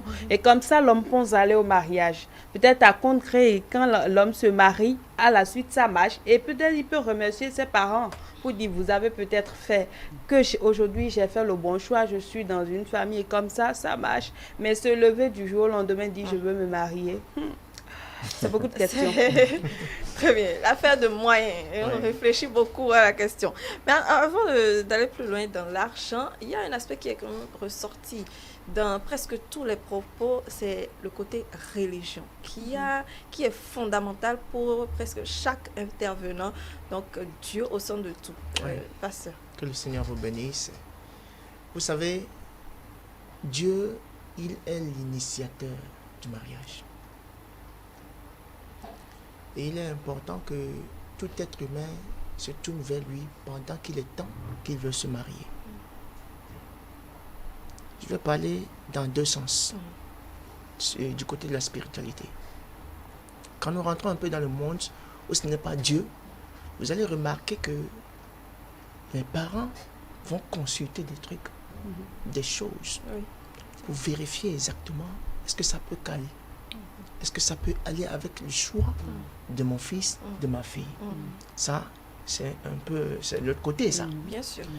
Et je ne les accuse pas, parce que tout parent cherche le bonheur de son enfant. Mais nous, en tant que chrétiens, il nous revient de prier, de soumettre ce dossier à Dieu.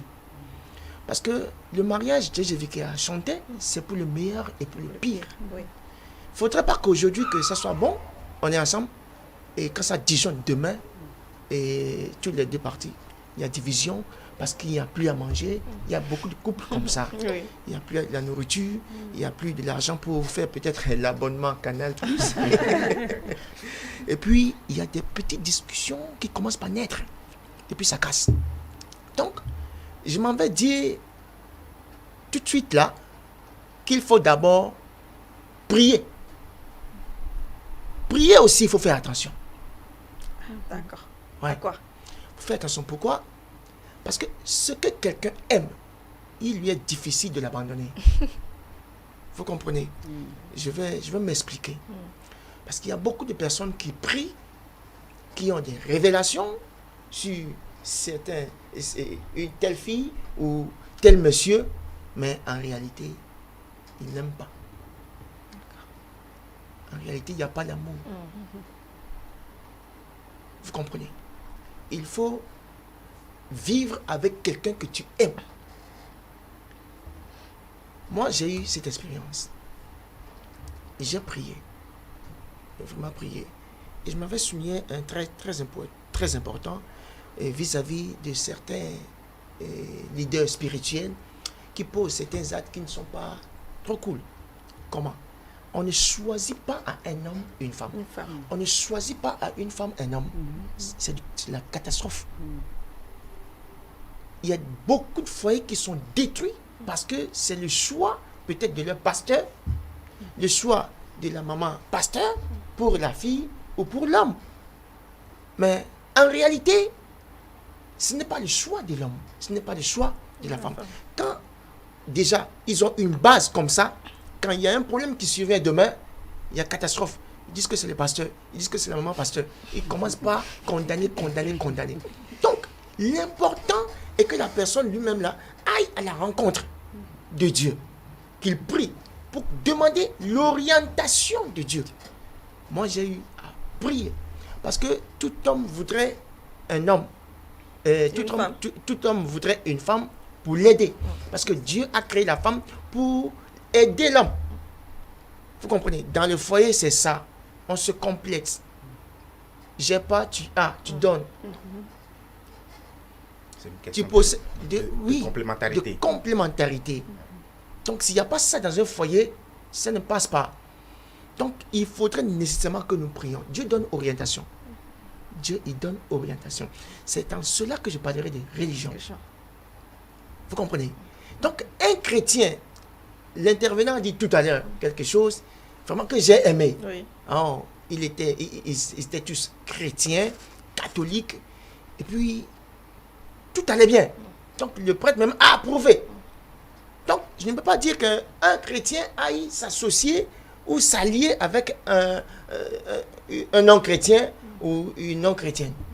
Vous comprenez? Quand on est de la même congrégation, bien religion, ça religion. va. Religion. Il n'est pas nécessairement de la même congrégation, mais de la même religion.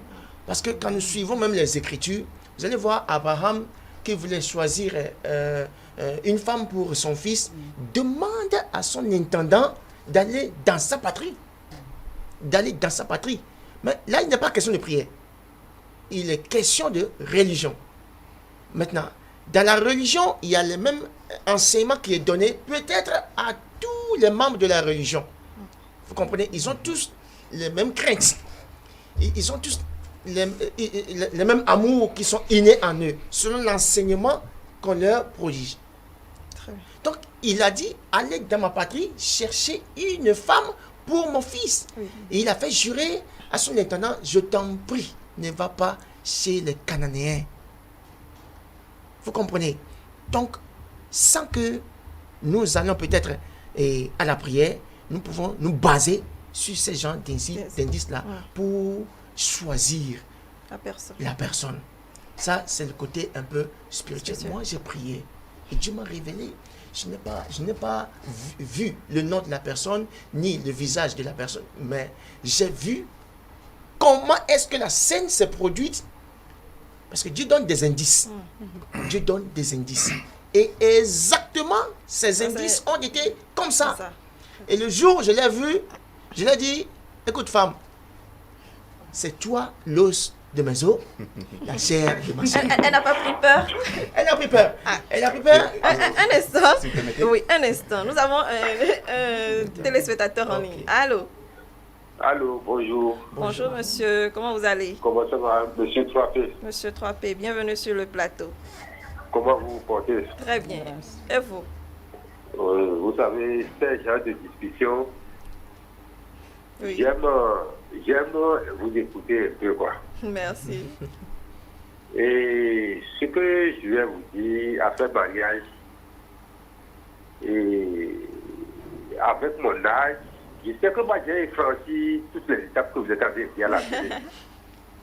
Que ce soit mariage d'autres ou bien quoi, bien ceci là, civil, religieux, tout ça là, moi je suis dedans. Que Dieu nous éloigne, hein, que Dieu nous éloigne des pires. C'est ça que je veux dire. Et sur votre télé, sur votre chaîne, je dis souvent que quand vous prenez deux personnes là, il faut savoir que c'est deux fous qui sont ensemble. Et que chacun de nous là a sa folie. Oui. La femme a sa folie, l'homme a l'homme aussi a sa folie. Oui. Donc ce qui signifie que quand la maladie de l'homme arrive là, il faut que la femme arrive à se maîtriser. Et quand la maladie de la femme arrive, il faut que l'homme aussi arrive à se maîtriser. Et quand souvent dans le couple de mariage, vous dites, là, il faut voir les yeux, il faut voir la prière, il faut voir. Lorsque parmi nous les deux là, quelqu'un n'a pas la patience totale là, même aller jusqu'à 30 ans, 40 ans, que moi je suis en train de faire près de 40 ans là, c'est difficile. Voilà. Et lorsque les tapatos rentrent là, quand les gens rentrent dedans là, il y a des problèmes. Quand les pasteurs rentrent dedans là, il y a des problèmes. Quand les parents rentrent dedans là, il y a des problèmes. Donc chacun de vous là doit avoir la patience totale. Chacun se surveille. L'autre dit à quelqu'un, il faut surveiller ma femme là pour moi. Ou bien il faut surveiller mon mari là pour moi. Oui. Il faut que nous évitons ça là. Si c'était, nous savons que nous l'avions rien amené, on n'a rien emporté là. Qu'on est venu là. La barrière dont on a trouvé la femme là, il faut que nous nous aidons comme ça. Oui. Mais lorsque nous disons que c'est l'homme qui dit que j'ai l'argent, c'est moi qui commence, je suis le père de la famille, ou bien la femme a l'argent, il dit que c'est moi qui règne de la maison, de ceci-là. Non, il y a l'illusion, c'est-à-dire, il faut que, humilité là, il faut que chacun de nous cultive ça. Très bien. Lorsque vous ne cultivez pas ça là, vous avez des problèmes. Absolument. Après là, vous pouvez aller dormir à l'église. Vous pouvez aller dormir à l'église pour faire la prière. Ça ne peut pas marcher. Mais lorsque vous-même là, vous rentrez en nous-mêmes là, et on accepte les caprices de l'autre, l'autre aussi accepte les caprices de l'autre là, on arrive à se canaliser. Très bien, merci M. 3P. On arrive à se canaliser. Sinon, chaque fois on dit qu'il faut faire la prière, chaque fois on dit qu'il faut faire ceci. Vous faites la prière, vous quittez avec ça là, vous irez chez votre copine, ou bien vous irez chez votre ami, et c'est lui qui vous donne des conseils. Vous voulez pratiquer, vous voyez chacun de nous, si c'était là, on a l'autre droit là, ne sont pas égaux. C'est vrai. Donc, les familles de choses, les familles là, chacun de nous ne peut pas trouver tout ce qui est sur cette terre là, non. Vous irez chez quelqu'un là, ça va manquer. Chez l'autre là, ne croyez pas qu'il y a une famille qui vit, c'est faux. Même le président de la République là, il a ses problèmes là, avec des milliards là, il a ses problèmes. Absolument. Mais il ne fait pas sortir que les gens savent qu'il y a problème. Merci, M. 3P. Tant que vous mettez pied sur cette terre, il faut savoir que vous vivez toujours avec des problèmes. C'est ce que je vais vous dire. Merci, que Dieu vous protège, que Dieu nous dirige. Merci beaucoup, je vous embrasse tous. Diane, bonjour. Et ce vendredi-là, bon week-end, Diane. Merci.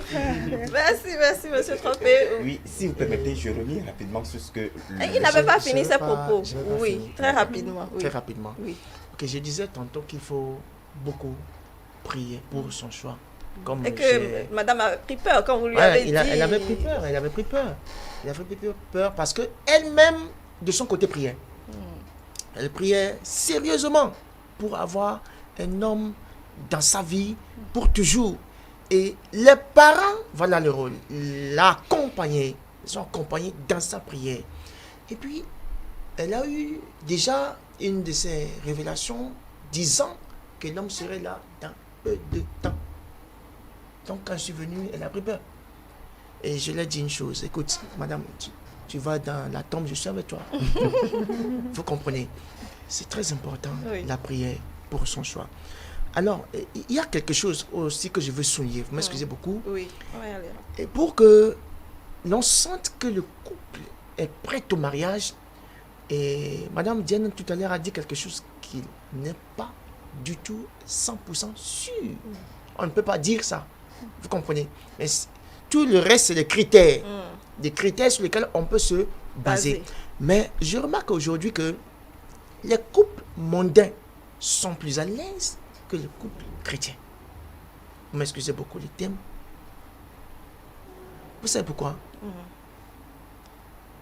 Les chrétiens ne croient plus en Dieu. Ils n'ont plus la crainte de Dieu. Ils n'ont plus la crainte de Dieu. Ils font du désordre. Ils font du frais désordre. Tout à l'heure, l'intervenant a dit quelque chose. Il faut que les deux personnes cultivent l'humilité. Ce n'est pas parce que tu es riche, tu as l'argent, tu as la Jaguar, et puis c'est toi qui se prend pour tout dans la maison, et ta femme, tu ne vas plus respecter ta femme. Il faut que tous nous cultivons l'humilité. Vous comprenez? Merci. Oui. Oui, j'aimerais revenir sur le propos du pasteur. Oui. Dans le couple, il faut qu'on sache quelque chose. C'est Dieu qui a initié le mariage.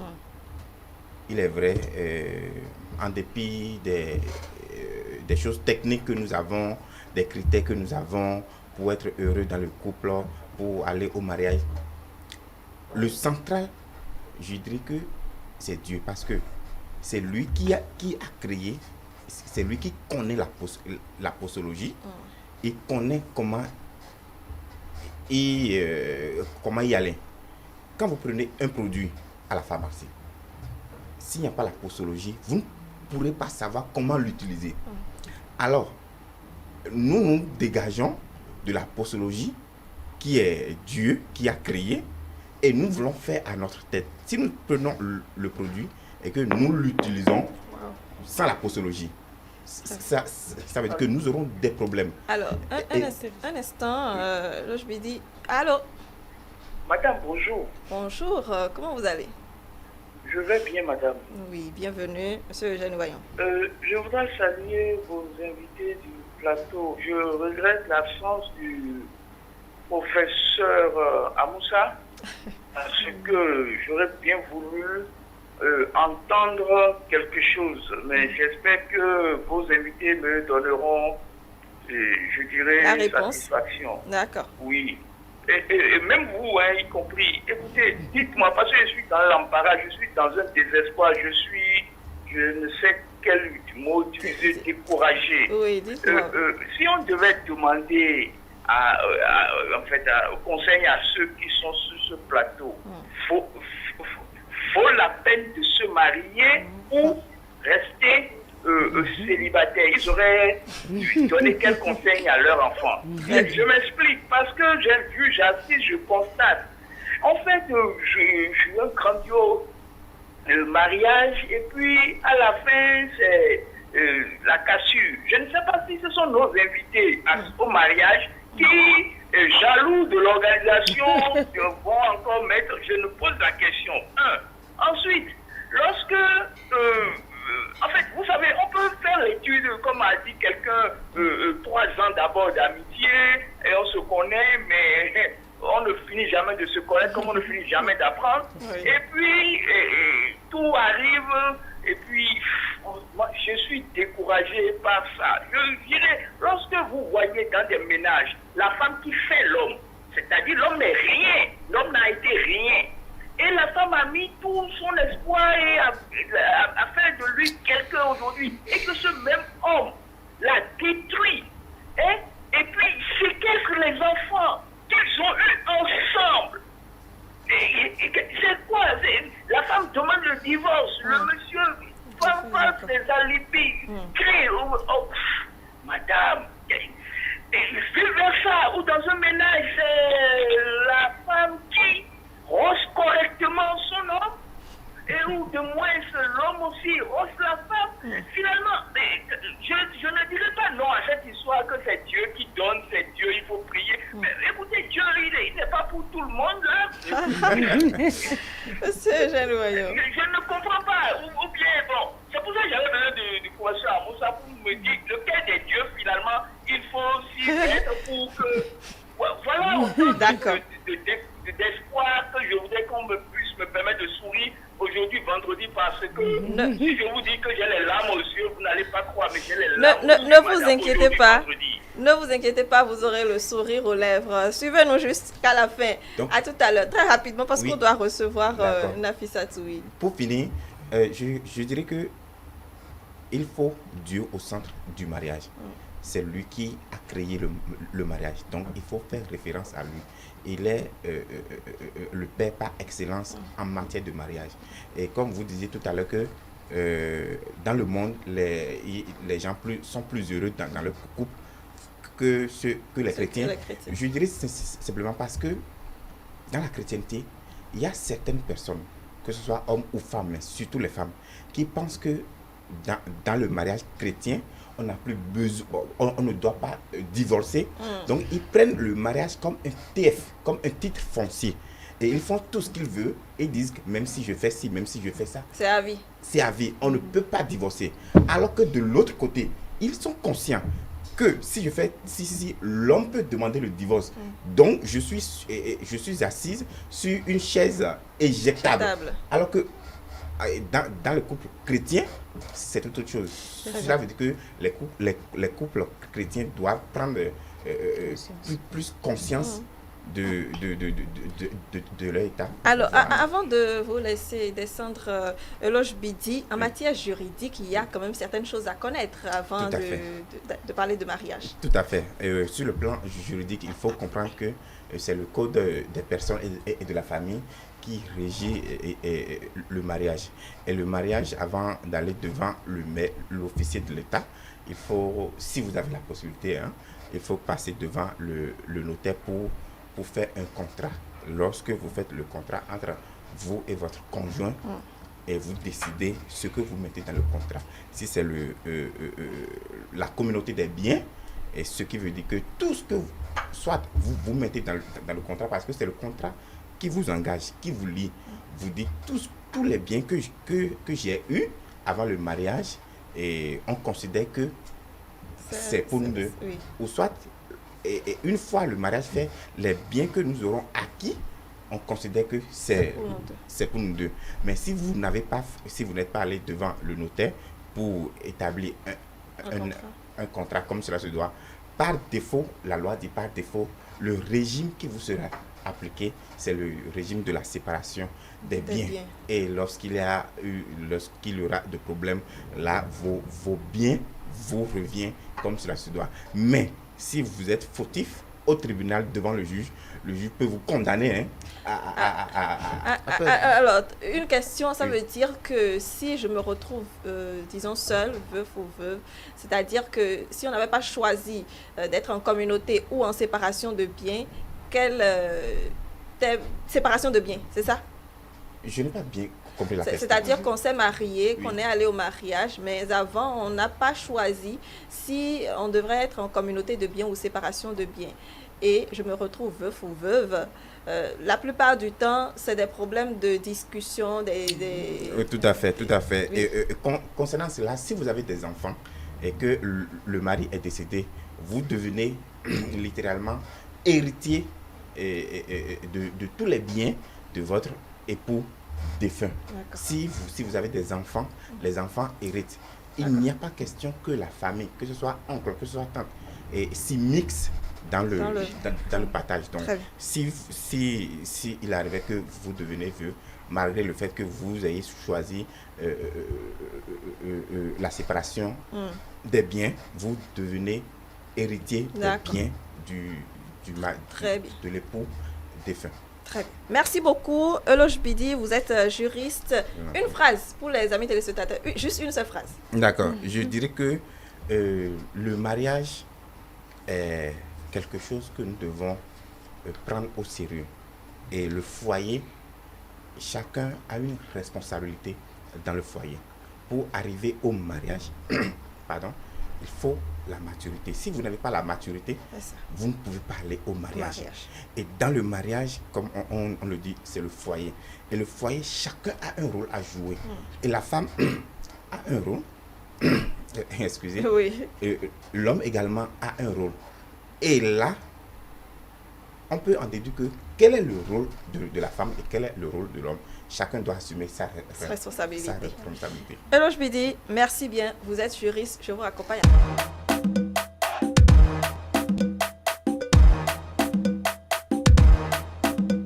Voilà donc, retour sur le plateau. Nafissa Touassani, bonjour. Bonjour Brunel, amis téléspectateurs, bonjour. Vous allez bien ce matin, les messages avec vous comme d'habitude. Ça va très bien. Nous allons commencer par Justin devant nous. Le mariage est la traduction en prose du poème de l'amour. Le mariage, c'est la volonté à deux de créer l'unique. Ceux qui aiment la vérité doivent chercher l'amour dans le mariage, c'est-à-dire l'amour sans illusion. Il n'y a rien de si beau qu'un mariage bien réglé, bien paisible. C'est dans ce sens que Martin Luther King... Oui, un instant. Allô? Bonjour. Bonjour. Allô, bonjour. Bonjour, madame. Comment vous allez? J'ai appelé depuis. Ça va bien? C'est monsieur. Gabon. Oui. Depuis le Gabon. Oui, votre commentaire. Par rapport au mariage là. Oui.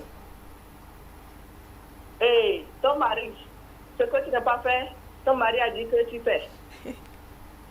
Jusqu'à il dit à ses parents qu'il a incité la grande sœur de Marie, qu'elle est bordel. Bon, beaucoup de paroles comme ça. Je ne sais pas. Eh ben. Il appelle le grand frère de la femme que sa femme est en train de faire un bordel ici. Non, le mariage c'est fort. Absolument. C'est fort, maman. C'est fort, non? La femme a refusé que pour dormir avec son mari, elle n'est plus en vie. Et t'es dit? Votre nom, s'il vous plaît, on peut connaître votre nom. Elle s'appelle Diane Ligan. Ok, très bien. Merci beaucoup. Peut-être le pasteur va réagir dessus dans les prochaines minutes. Merci beaucoup. Vous nous appelez du Gabon, si j'ai bien noté. On continue, Nafisat. C'est dans ce sens que Martin Luther King a dit dans sa célèbre citation qu'il n'y a pas de plus adorable, tendre et charmante relation que celle d'un bon mariage. Le message nous vient de Justin Dovon. Justin Dovon, un mot très rapide, très rapide. Je dirais qu'il a tout à fait raison. Tout à fait raison, parce que le nœud ou la base d'une relation, d'un couple, c'est l'amour. Quand il n'y a pas l'amour au milieu de deux personnes, entre deux personnes, ce n'est pas trop sûr à 100% que ça va réussir. Donc, comme la Bible le dit, l'amour supporte tout. Absolument. Oui. Un autre message. Nous allons poursuivre avec Kafouata qui nous dit que le mariage est un serment pour la vie. Il faut donc prendre beaucoup de temps pour se préparer au sein du couple avant même de l'annoncer. Ainsi, beaucoup d'attention par rapport aux personnes qui doivent le savoir et même qui doivent être invitées. Beaucoup d'attention, madame. Sinon, moi, je peux dire que le mariage, c'est un sacrifice, comme je l'avais dit. Il faut avoir en tête que je veux me sacrifier pour que mon mariage réussisse. Sans le sacrifice, vous ne pouvez jamais avoir un mariage parfait. Dans le sacrifice, il y a la patience, il y a la tempérance, il y a l'amour, il y a le pardon. Tout ça, là, c'est des sacrifices. Parce que tu as raison. Mais pourtant, tu te dis, je n'ai pas raison pour que la paix y est. C'est ça. Dans ton foyer, dans ton ménage. Donc, c'est le sacrifice. C'est pourquoi j'avais dit, quand tu y vas en tant que femme, en tant qu'homme, ne dis pas, je vais pour revenir. Mais je vais pour rester. Quand tu te mets ça dans la tête et tu y vas là, Dieu va t'aider à supporter ce qu'il faut supporter. Il ne va pas te donner au-delà de ce que tu ne peux pas supporter. Il va toujours te soutenir parce que tu es parti. Parce que lui-même a été un sacrifice, il a été un exemple. Mais aujourd'hui, on voit ce que ça a donné, son sacrifice. Donc toi aussi, en tant que femme, en tant qu'homme, savent que je dois rendre mon mari heureux, je dois rendre ma femme heureuse. Et tu fais le sacrifice, tu donnes tout ce que tu as. Et Dieu va te soutenir dans ça. C'est ce que je peux dire. Merci. Il y a Aïcha qui nous dit qu'il faut définir son budget, organiser son planning, prendre son temps surtout et choisir avec soin son prestataire. Il faut faire également en fonction de ses envies, faire des compromis et aussi communiquer avec son partenaire. Ah oui, bon, elle nous parle réellement de la préparation même du mariage, de la partie festive. Exactement. La partie festive, donc tout ce qui est lié aux finances, pasteur. Oui, c'est tout à fait normal qu'il faut se préparer à cela, parce qu'on ne sait pas ce qui peut suivre après. Mais toujours est-il qu'il faut aller selon sa capacité, selon ses moyens. Je dis, le mariage n'est pas une compétition où on va vouloir faire comme l'autre a fait. Si on va vouloir s'engager comme ça, il y aura des casses. Absolument. Je connais un couple qui est parti faire des prêts, pour faire le mariage. Espérons peut-être qu'à la fin de la cérémonie, il va avoir les enveloppes quand il va finir de les compter. Oui. Mais par contre, ce couple sont dans une location où il n'y a même pas un confort. Mais pour leur mariage, ils sont partis faire des prêts. Ils ont injecté beaucoup d'argent au vu de tout le monde, mais il a dépensé, mais à la maison, il n'y a rien du tout. Il n'y a rien du tout. Mais à la fin, il était face maintenant au remboursement. Oui, et il doit payer coûte. Donc, moi, ce que j'aurais suggéré à ce sujet, c'est que nous devions aller selon nos capacités, nos moyens. Ne s'engagez pas dans une préparation hors norme, où il faut beaucoup dépenser de l'argent et après, commencer par casser la tête, de réfléchir comment je vais payer la dette. Et ça devient autre problème encore dans le foyer. À gérer. Afissa. Nous allons poursuivre avec Dou Massim Roméo. À mon humble avis, dans le mariage, les parents des deux côtés doivent être impliqués, mais ne doivent pas imposer leurs décisions à leurs enfants qui veulent se marier. Mais c'est à la femme de faire profil bas, car quoi qu'en soit son statut, c'est à l'homme de la présenter à sa famille, non seulement en tant que future épouse, mais aussi en tant que futur membre de la famille, leur nouvelle fille. Absolument. Et c'est justement ce qu'on avait dit sur le plateau d'ailleurs. Un autre message, Nafissa. Le message de Clette. Il faut une préparation spirituelle pour demander au Seigneur de bénir ce projet de mariage. À cela s'ajoute une préparation matérielle.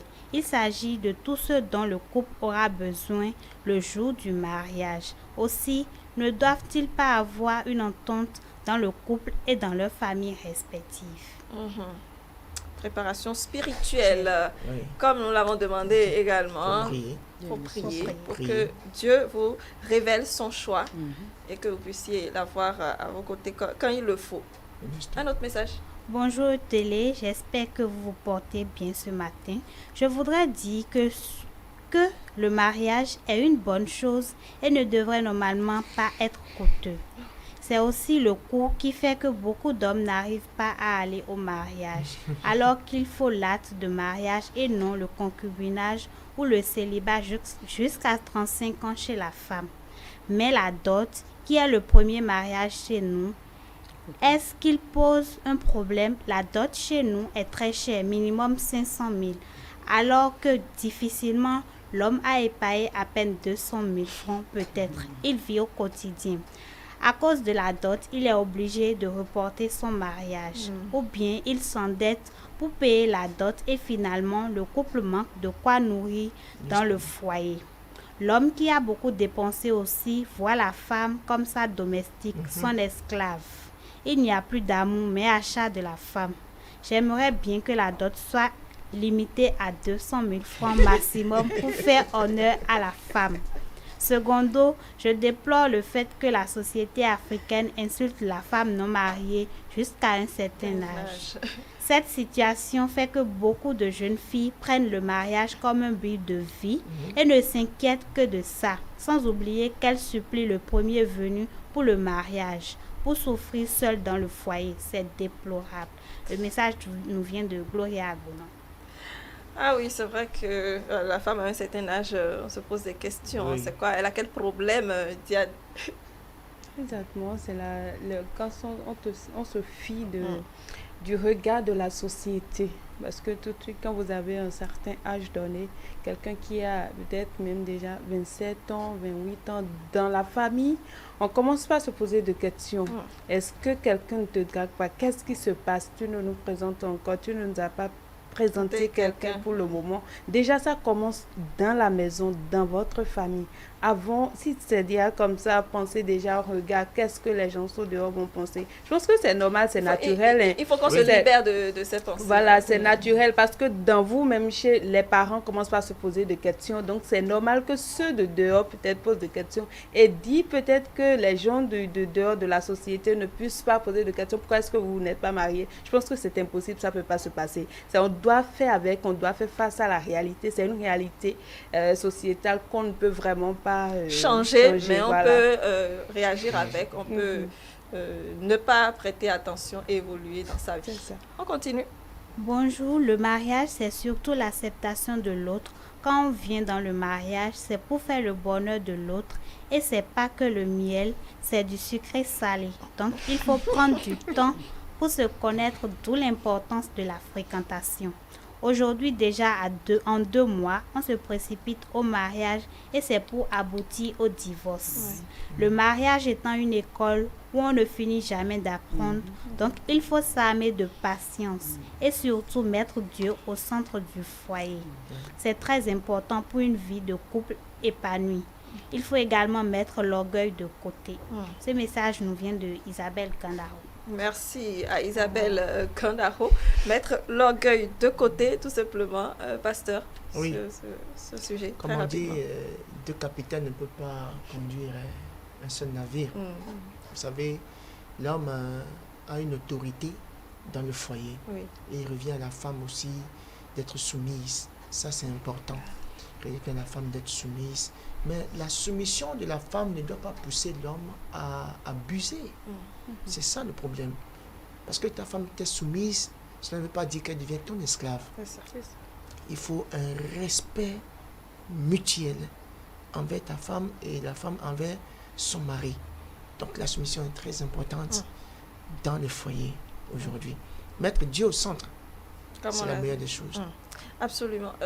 Nafissat, un autre message. On l'a tout dit, ça. Il y a Donatien d'abord, qui nous dit qu'avant d'aller au mariage, il faut être fin prêt. On ne se jette pas dans le mariage comme nous l'entendons. Merci. Oui, c'est vrai. Tout à fait normal. Et pour finir, nous avons Olatoudi Sabouron. Bonjour le plateau, j'espère que vous vous portez à merveille.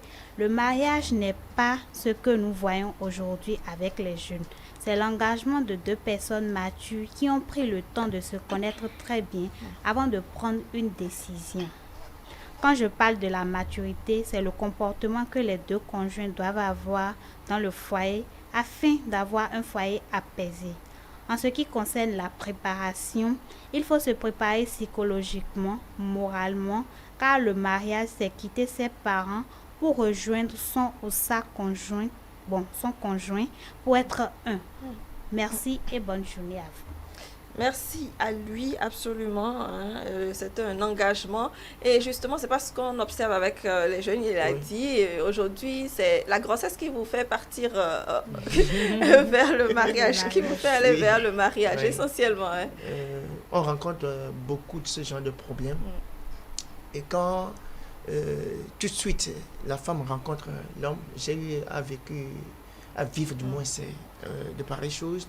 C'est une de mes fidèles qui a rencontré un homme. Préalablement, ils se sont rencontrés d'abord, après ils sont venus. Et l'homme est venu me voir à l'église pour me soumettre le dossier. Je lui ai dit, ok, allons tout doucement, mettons cela en prière. Et rien ne sert d'être pressé. Allons tout doucement. J'ai servi la même chose aussi à la fille.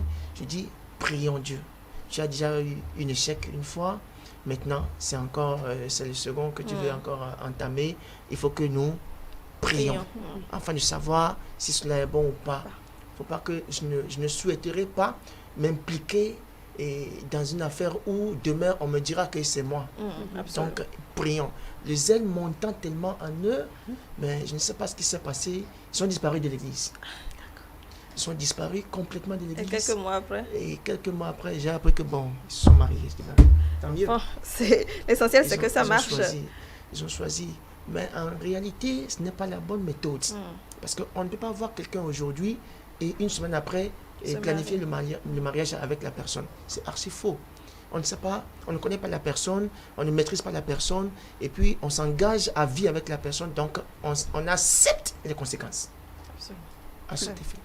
Alors, avant de poursuivre, donc, la pensée de ce matin nous vient de Friedrich Nietzsche qui nous dit que le mariage est la volonté à deux de créer l'unique. Le mariage est la volonté à deux de créer l'unique. Edwige Capot. Oui, il a dit vrai. Parce que si les deux ne se décident pas, ils ne se sont pas entendus, ça ne peut pas réussir. Il faut qu'ils se décident et sachent que c'est vraiment les deux partitions qui doivent, comment dirais-je, ils doivent rester ensemble pour construire leur avenir, pour construire leur foyer. Parce qu'après ça, les enfants vont venir. Maintenant, si les deux ne s'entendent pas d'abord, déjà, comment serait le foyer? Donc, il a dit vrai, c'est vraiment les deux personnes qui doivent participer à fond pour que cela réussisse. Merci. Friedrich Nietzsche, donc, qui a vécu de 1844 à 1900, c'est un écrivain et philosophe allemand. Diane. Il a absolument raison. La volonté, tout est question de volonté dans un foyer, dans un couple. Vous décidez de vous mettre ensemble et que l'union soit, c'est vous-même qui décidez. Si vous n'avez pas la volonté, c'est impossible, ça ne peut pas marcher. Quelqu'un d'autre ne peut pas avoir la volonté en dehors de vous et venir faire peut-être l'union chez vous. Donc ça devrait venir de vous-même. Nafissa Tassoni, préparation au mariage, vous en dites quoi? Oui, il y a la volonté et aussi il faut tenir compte de la compatibilité d'humeur. Quand vous vous aimez, vous avez la volonté, vous comprenez. Mais si vous ne vous comprenez pas, oui, la compatibilité d'humeur crée beaucoup de problèmes aujourd'hui. Si vous savez que vous avez ce problème, il vaut mieux ne pas s'engager parce que après, ça crée des problèmes et ça aboutit au divorce. Donc, il faut tenir compte de chaque détail. Il ne faut pas seulement tenir compte d'une partie et laisser et la seconde partie. Il faut tenir compte de tous les détails possibles avant de s'engager pour l'éternité, pour une vie à deux. Pour une vie à deux. L'éternité, c'est après la vie. Je parlerai aussi d'un point très important qui est la sainteté dans le couple. Si un monsieur n'est pas prêt à vivre une vie de sainteté, qui ne s'engage pas dans une relation. Vous mettez quoi de vie de sainteté quand on est sur terre? Quand la Bible nous dit dans le livre de Hébreux chapitre 13 verset 14 que le mariage soit honoré de tous. Et le lit conjugal est cette de souillure. Alors car Dieu jugera les impudiques et les adultères. Vous savez, il y a des hommes, vous m'excusez beaucoup les thèmes, qui ne m'en veulent pas, mais qui sont mariés, mais néanmoins font du désordre. Alors, nous avons encore 2 minutes pour clôturer le plateau. Qui sont mariés, ils ont un foyer, un couple, mais ils font du désordre au dehors. Ils font du n'importe quoi. Donc, ils ne se sont pas encore préparés. Parce que c'est la vie entre lui et la femme. Donc, s'il y aura un besoin à satisfaire, ce n'est que sa femme. Donc, pas ailleurs. Donc, il faut que nous menions une vie de sainteté. Ah, c'est... Ah oui, c'est très important. Moi, je souligne ça. Alors, avant de prendre votre mot de fin, il y avait M. Eugène Ewayon qui avait quand même posé une question. Oui. Est-ce qu'il ne vaut-il pas mieux de rester célibataire quand on voit tout ce qu'on peut subir après le mariage, tout simplement? À un moment donné, je me suis dit ça. Parce que je ne m'y attendais pas à cela. J'ai planifié autre chose, je vis autre chose. J'ai dit, mais bon, autant mieux, pourquoi je me suis marié? Pourquoi est-ce que je me suis marié? Bon, ce que je voudrais, c'est ça, je ne trouve pas ça. Donc, j'ai dit un jour à ma femme, je dirais à tous les jeunes, ne vous mariez pas. Mais pourquoi? Parce que je vois que c'est dur. Ah oui, la manière dont vous dites le dur là, même, ça m'a fait peur. Ça m'a fait peur au téléspectateur. Mais je ne conseille pas ça. D'accord. Il faut, comme on l'a dit tout à l'heure, la maturité. Et cultiver surtout l'amour, la joie, la paix, la patience, la bonté, la fidélité et la douceur. Merci, merci. Je prends ça comme mot de fin, pasteur. Edwige Kakpo, rester célibataire ou se marier? Et votre mot de fin, très rapidement. Se marier, c'est mieux que rester célibataire. À moins que tu as le don de rester sans se marier, sans te marier. Si tu as le don, ne te marie pas. Mais si tu n'as pas le don, moi je te conseille, je préfère que tu te maries. Quel qu'en soit ce qui va se passer dans le mariage. Si tu mets Dieu au centre, comme lui, rien ne lui est impossible, il t'aidera. C'est lui seul qui est capable de maintenir le mariage jusqu'à la fin. En dehors de lui, personne. Parce qu'il est l'auteur du mariage. Merci. Merci Edwige Kakpo. Diane. Se marier, ne pas rester célibataire, être mature. Et la maturité appelle au mariage. Quand vous êtes mature, je pense que tout va pouvoir se gérer. Nafisat. Se marier, oui, mais il faut comprendre que tout le monde n'est pas fait pour le mariage. Bon, c'est pas faux aussi. Hein? Mesdames, Messieurs, c'était un plaisir de vous avoir servi ce matin. Alors, beaucoup d'aspects donc pour se préparer au mariage. Déjà, le choix du conjoint, tout ce qu'il faut savoir en matière juridique, la religion, l'accompagnement des parents. Il faut réfléchir à tout cela avant de vous induire, ou bien avant finalement de sauter le pas vers le mariage. Parce qu'après le mariage, vous devez rester ensemble pour la vie et peut-être, pourquoi pas, pour l'éternité. Mesdames, Messieurs, c'était un plaisir. Donc, je rappelle, Hippolyte Koutodjo, vous êtes pasteur, Edwige Kakpo, vous êtes commerçante, Diane Oniouchen, Nafisat Assoni également était sur ce plateau, Eloge Bidi, juriste. Merci de nous avoir suivis.